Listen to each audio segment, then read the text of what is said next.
Yes, I do remember. I think it was 50 all out. But what I remember most is that some friends of mine had got these fancy tickets where they had access to or they were being served lunch at the venue, or they were supposed to be served 2 meals, and they hadn't finished the first meal by the time this match was over, because Sri Lanka got out so cheaply and India chased them down in, I don't know, -3 overs or something like that. It was so fast. So yeah, I do remember that. I think a lot of Sri Lanka fans will as well.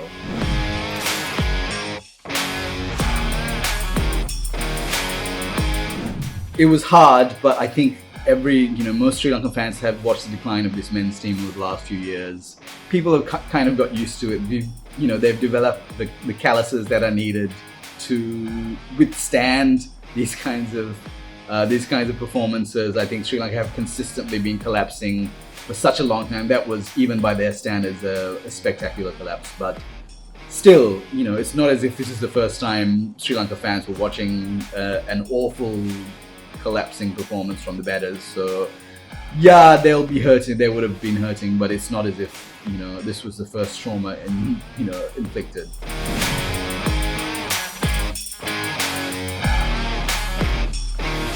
I think when RinkuSingh marks his run up, there will be flashbacks, because even RinkuSingh and SuryakumarYadav haven't bowled in a T20 international ever in their lives.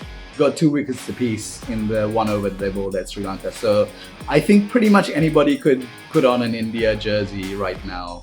If you're watching at home, if you're editing this video, whoever you are, if you put on an India jersey and you show up in front of the Sri Lanka middle order especially, you might cause a few frights.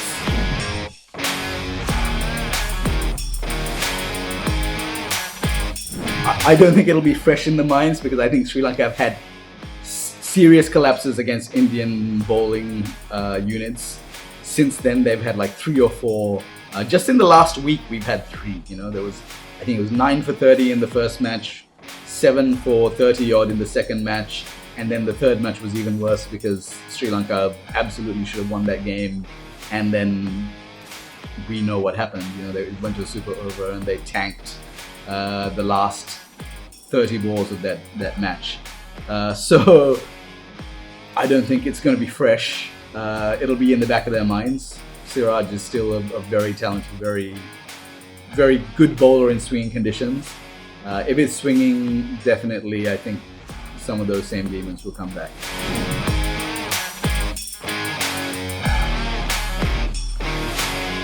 Again, I think it's more the T20s that will worry Sri Lanka. Yes, I was there for that Wankhede match as well, when not just Siraj, but Bumrah and Shami also got into the act and bowled some insane deliveries to get rid of so many Sri Lankan batters.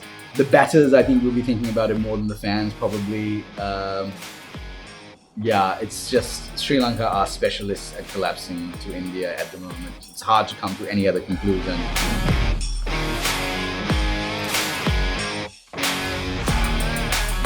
No, Siraj is not hated. Bumrah is not hated. Shami is not hated. Nobody in this India team is hated in Sri Lanka. There was a time when Virat Kohli wasn't particularly liked here, but I think that time has long passed. What we are seeing more of is the Sri Lanka men's team is really disliked by their own fans at the moment. At the end of that third T20, I could see, and I had to cross the fields to go to the press conference, and I could see there were hundreds of Sri Lanka fans who were at the edge of those grass bank areas, just yelling abuse at whichever Sri Lanka player decided to show their face. And it wasn't like super mean-spirited or anything. They were just saying, what are you doing representing Sri Lanka?